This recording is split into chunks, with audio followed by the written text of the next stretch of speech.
Bonjour à tous, bienvenue sur Évanence littéraire, une page sur Facebook depuis 2017, mais également un site internet depuis mars 2024. Je suis Évangéline Brunois, j'ai rédigé environ 1360 chroniques. Cela représente à peu près 750 auteurs, je ne sais pas combien de maisons d'édition.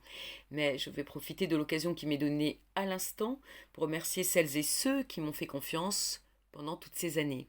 Je me propose de vous lire une chronique que j'ai rédigée le 14 juillet 2024 concernant La maison vénéneuse de Raphaël Zamochnikov, paru le 17 août 2023 aux éditions Belfond, 416 pages.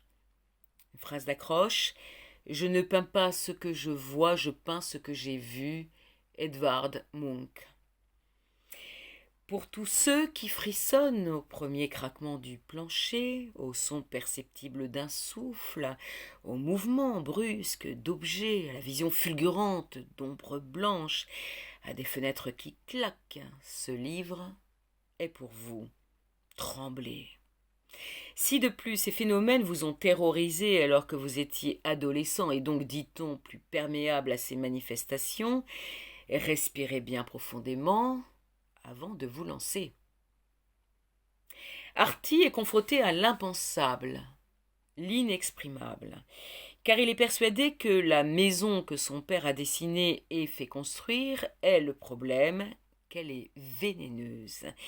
Il ne croit pas en la présence d'un fantôme, et d'ailleurs lequel, ils sont les seuls à y avoir demeuré.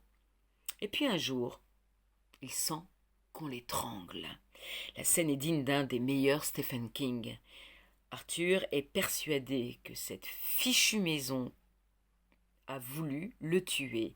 Il fuit comme un fou, mais il sait qu'il doit découvrir si un événement est survenu dans le passé, expliquant ce qui arrive aujourd'hui. Son grand frère, Frank, ne semble pas être affecté comme lui.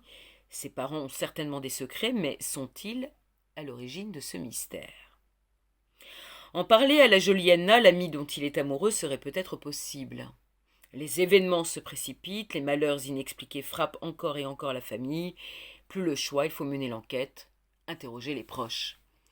L'atmosphère anxiogène et trouble, saturée, de plus d'hormones en folie et de mélancolies adolescentes, est tout à fait bien rendue. La poésie sombre de ce texte s'infiltre en nous à l'instar d'un parfum capiteux. J'ai senti la fragrance légère mais entêtante du lys tout au long de cette histoire fantastique, mettant en scène avec justesse et tendresse un groupe d'adolescents et ce héros touchant et paumé qui, année après année, cherche à comprendre. J'ai du mal à croire que ce soit un premier roman, brillant, parfaitement maîtrisé.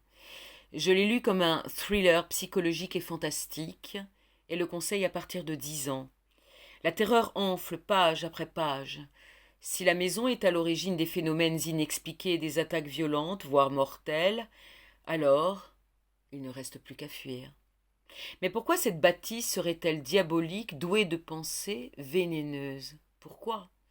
Et que faire pour l'empêcher de nuire? Pour quelle solution Artie va-t-il opter? Tremblez, cher lecteur, tremblez. Je vous laisse découvrir la quatrième de couverture ainsi que la biographie de l'auteur sur le site de Belfond ou sur le site Évanence littéraire. Merci à tous, à très bientôt, au revoir.